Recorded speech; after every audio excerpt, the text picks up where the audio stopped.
Entrar en detalle de otras informaciones, pese a que el invierno se acerca a su etapa final, las autoridades sanitarias han advertido un aumento en la circulación del virus respiratorio, especialmente del virus respiratorio sincicial.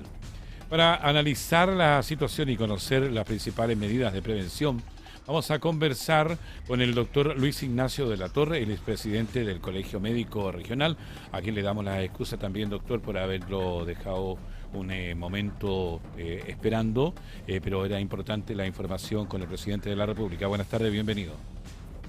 Sin lugar a dudas, es importante la comunicación de lo que está pasando en el país. Siempre hay que estar atentos en ese sentido y en la línea del término del invierno, este invierno que le queda prácticamente 30 días, 40 días. Los virus respiratorios siguen subiendo y el que causa bastante preocupación es el que viene en el segundo lugar. En el primer lugar tenemos al rinovirus, que es el causante del resfrío común, este virus que va a provocar congestión nasal, un poco de moco, un moco transparente muchas veces, dolor de cabeza, un poco de congestión en la faringe, pero sin focalizarse tanto, y que puede producir también crisis obstructiva en los niños que son asmáticos y en quienes tienen patología respiratoria. Pero viene subiendo en el segundo lugar y en las últimas semanas consistentemente un aumento de positividad en los virus respiratorios sinciciales. Y ese es un Doctor, virus que puede tener un comportamiento más agresivo. Dime. sí, ¿qué explica este aumento de los virus respiratorios cuando ya nos encontramos casi al final del invierno? ¿Son los cambios de temperatura, los fríos, la lluvia, la humedad?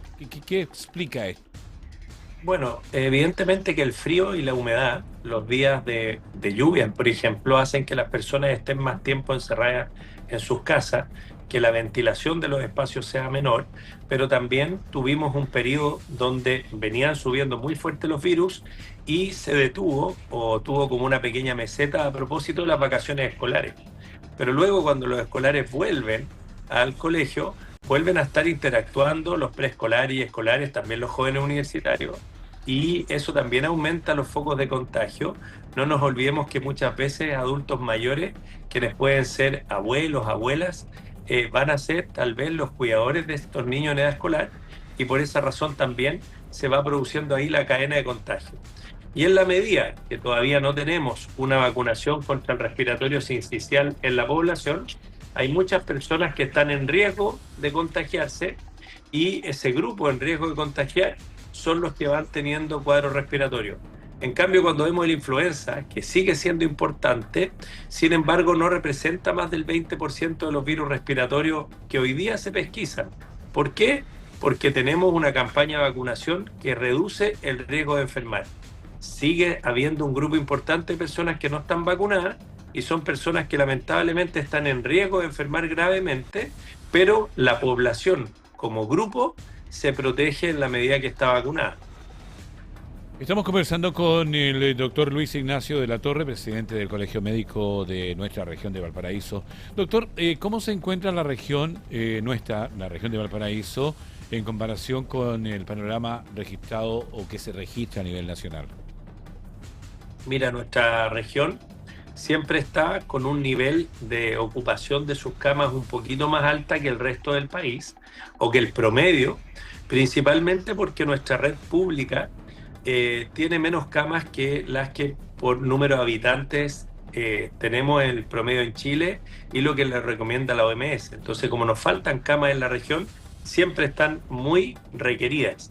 Y lo que nosotros vemos en lo cotidiano, lo que puede ver el público que nos está escuchando hoy día, es que una consulta de urgencia hoy día demora más que hace 3 o 4 meses y que los tiempos de espera de pronto para un paciente que no está en una condición grave pueden ser de 6, 8 o más horas en las urgencias públicas y en un tiempo un poquito menor en las urgencias privadas. Entonces, vemos que en cualquier urgencia, sea cual sea el punto de la región, estamos viendo que las personas tienen que esperar más tiempo para ser atendidas. Doctor, ¿qué grupo de la población están enfrentando un mayor riesgo? Ya hablábamos de la abuelita, qué sé yo. ¿Cuáles son las complicaciones? ¿Qué es lo que tiene que haber para que pueda haber una hospitalización? Que usted hablaba de lo que es el caos que muchas veces se vive en los centros de emergencia. Porque no toda la gente entiende cuál es la emergencia. Yo creo que a mí me duele la guatita y creo que es una emergencia, pero hay otras más importantes, ¿no? Mira, lo que pasa es que en primer lugar, mientras no le enseñemos bien a todos los ciudadanos y ciudadanas a reconocer síntomas de alarma o de urgencia, es difícil pedirles que usen bien la red de salud, porque muchas veces cuando se ven enfrentados a la enfermedad es que van a consultar y no tuvieron las herramientas para evaluarlo de mejor manera. Dicho eso, cuando una persona está con un cuadro respiratorio, un adulto mayor, una persona con enfermedades crónicas, un niño en edad escolar o preescolar, un lactante, si esa persona está teniendo dificultades para alimentarse, si le cuesta hablar porque está agitado, si al mirarlo vemos que sus huesitos del tórax se hunden, esos son algunos signos que pueden advertirnos que está con una dificultad respiratoria mayor. Si tiene fiebre alta persistentemente, sobre 38, 38,5 grados de temperatura durante varias horas que no baja con la medicación, es otro elemento de considerar. Y si es un enfermo crónico y vemos que su presión, sus controles del azúcar en el caso de un diabético se están descompensando, también es otro motivo. Entonces, en general, si vemos que hay signos de insuficiencia o dificultad respiratoria, eso siempre va a ser un motivo de consulta de urgencia. Doctor, ¿cuál es la capacidad de respuesta de la red asistencial de la región ante un aumento de las consultas respiratorias? Lo que pasa es que la capacidad de respuesta se traslada de las camas y los box a las salas de espera, y de la sala de espera a la cantidad de pacientes que eventualmente se va sin recibir una atención médica. O sea, en otras palabras, cuando una sala de espera está llena de un servicio de urgencia, como podría ser las imágenes que ustedes están mostrando del Hospital Friki, o podría ser el biprovincial Quillota Petorca o el mismo Amburen, cuando la urgencia, la sala de espera está llena y una persona espera 6, 8, 10 horas, es porque adentro de la urgencia hay muchas personas esperando una cama para poder ser hospitalizados y los box de atención ya están todos ocupados. Entonces, en el fondo, esta es como una cadena de eventos que se va relacionando, y lo que nosotros vemos en la sala de espera muchas veces es como lo que está ocurriendo tras bambalinas, y lo que vemos al cruzar la puerta del hospital en la urgencia habitualmente es que tenemos muchas personas en camillas o sillones tipo Berger esperando recibir un tratamiento o derechamente esperando una cama para hospitalizarse.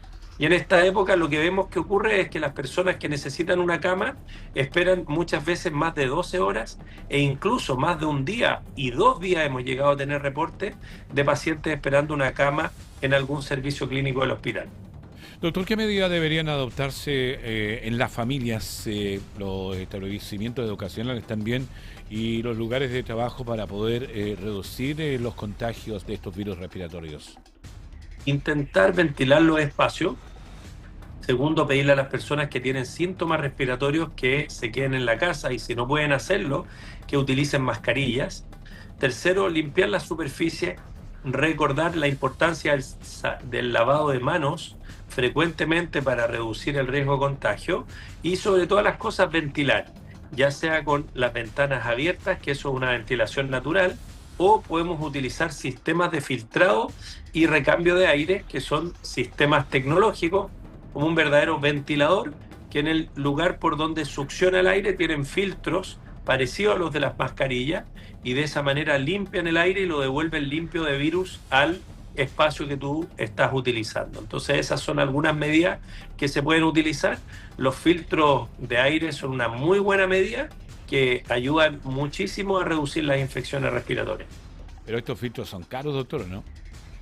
No necesariamente. Hay modelos que se han liberado en la época de la pandemia, incluso hubo algunos fabricantes que liberaron sus modelos y que con un ventilador y 4 filtros EPA tú podías construir uno de estos filtros y funcionaba y cumplía la función bastante bien.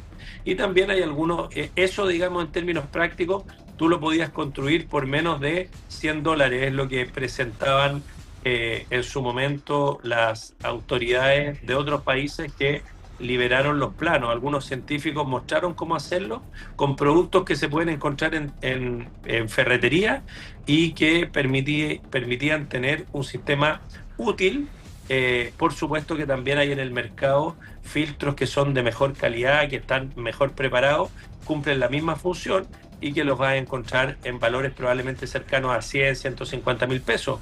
Pero si lo piensas para una unidad productiva, si lo piensas para una comunidad escolar, prorrateado entre 25 o 30 personas, podemos estar hablando de repente de 3.000, 4.000 pesos por cada uno y nos va a reducir el riesgo de infecciones respiratorias y muchas veces eso en sí mismo ya tiene un gran valor. ¿Y por qué eso no se promociona más públicamente, doctor? Creo que ahí habría una gran solución, no solamente en los colegios, también en las empresas. Creo que ahí es como que está escondidito y creo que no sería bueno. Mira, yo creo que es principalmente porque en Chile no tenemos una norma que regule la calidad del aire en las oficinas públicas o en las escuelas o en los lugares donde se atiende público. Tú hoy día cuando abres tu llave en tu casa, en un hospital, en un colegio, lo que va a salir de una llave de agua es agua potable. Y esa agua potable está regulada por ciertas indicaciones sanitarias, lo cual ha permitido reducir el riesgo de infecciones. Cuando das un baño y tiras la cadena del inodoro, por ejemplo, o del WC, eso va a ir a una alcantarilla y hay una red de aguas servidas que también está regulado por ley.